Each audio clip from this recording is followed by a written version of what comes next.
দেশনেত্রী বেগম খালেদা জিয়াও নিজেকে একজন শ্রমিকের স্ত্রী হিসাবে পরিচয় দিয়ে গৌরববোধ করেছেন।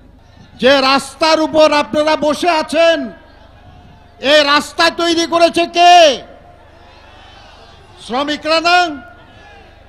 যে জামা আমরা পরে আছি, এই কাপড় তৈরি করেছে কে?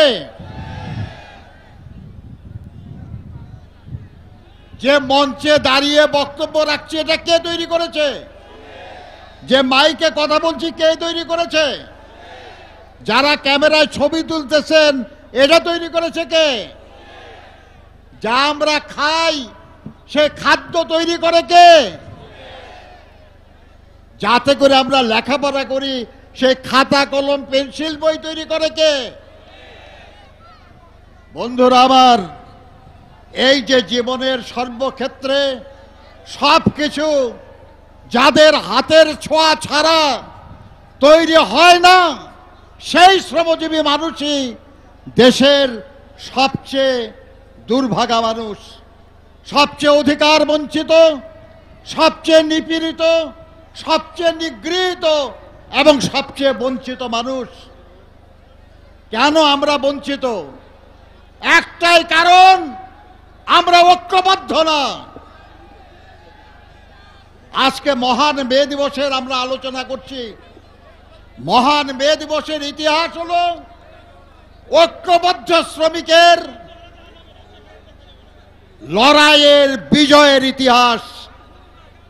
1886 সালে শিকাগোর হে মার্কেটে আমাদের পূর্বপুরুষেরা যখন আন্দোলন করছিলেন, তাদের সেই হে মার্কেটের মিটিংয়ে যারা বক্তৃতা করেছিলেন, তারা এক ভাষায় বক্তৃতা করেন নাই। কেউ ইংরেজিতে বক্তৃতা করেছিলেন, কেউ ফরাসি ভাষায় বক্তৃতা করেছিলেন, কেউ জার্মান ভাষায় বক্তৃতা করেছিলেন, কেউ বহিমিয়ান ভাষায় বক্তৃতা করেছিলেন। বান্ডেল থাকলে প্রতি সেনমানিতে টাকা বাঁচবে।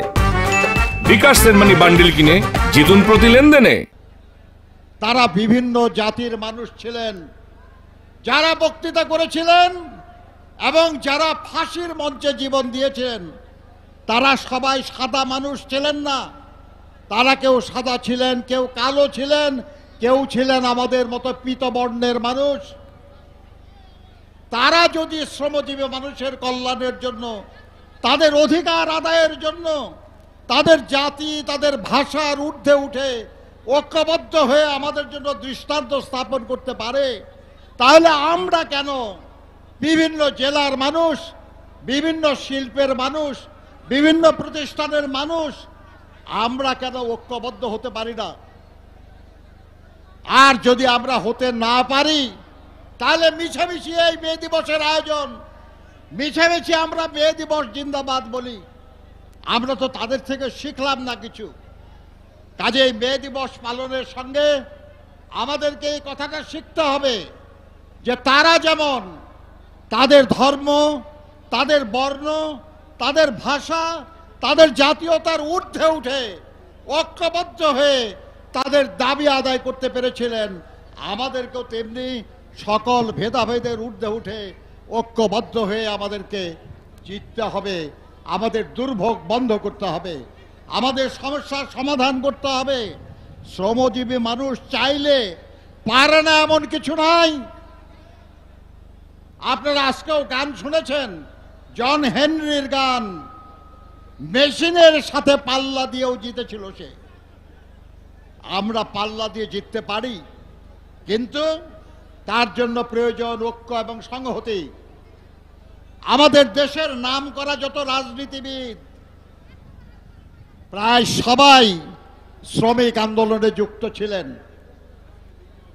এমনকি আমাদের নেতা, মহান স্বাধীনতার ঘোষক শহীদ রাষ্ট্রপতি জিয়াউর রহমান বীর উত্তম নিজেকে শ্রমিক বলে পরিচয় দিয়ে গর্ববোধ করেছেন। আমাদের নেত্রী, গণতন্ত্রের মাতা, আমাদের মাতা দেশনেত্রী বেগম খালেদা জিয়াও নিজেকে একজন শ্রমিকের স্ত্রী হিসাবে পরিচয় দিয়ে গৌরববোধ করেছেন। 8 ঘন্টা কাজ, 8 ঘন্টা বিনোদন, 8 ঘন্টা বিশ্রাম, এই দাবি আদায়ের কারণেই প্রথম যখন লিগ অব নেশনসের মধ্যে আন্তর্জাতিক শ্রমিক সংস্থা গঠিত হয়, তার ওয়াশিংটন কনফারেন্সে প্রথম যে আইএলও কনভেনশন অনুমোদিত হয়, সেই কনভেনশন ছিল দৈনিক 8 ঘন্টা কাজের।